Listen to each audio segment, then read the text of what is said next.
الكهرباء والسرعة، خلينا نقول في إيه. فيلم السرعة والغضب، اي في الكهرباء والسرعة. شوف هذه هذا العلاقة راح تكبر تندمج ولا في؟ لأن أنا حسيت فيه تراجع هو شوف هو عن هذا فكرة الموضوع. الكهرباء بالسيارات السبورت يعني. السبب الاساسي كسيارات رياضيه ان انت اليوم كصاحب سياره رياضيه ما تدور فقط على القوه.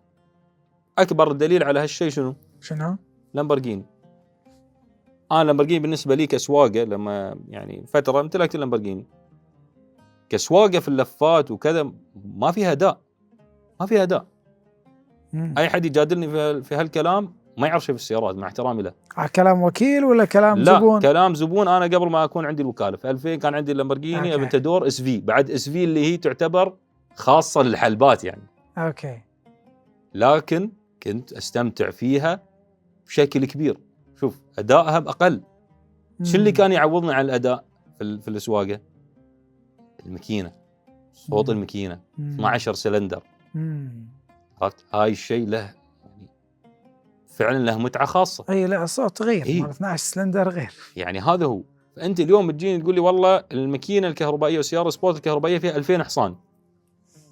زين انا اسف بس 2000 حصان بدون صوت ماكينه انا ما ابيها. ما تعني لي شيء هال 2000 حصان.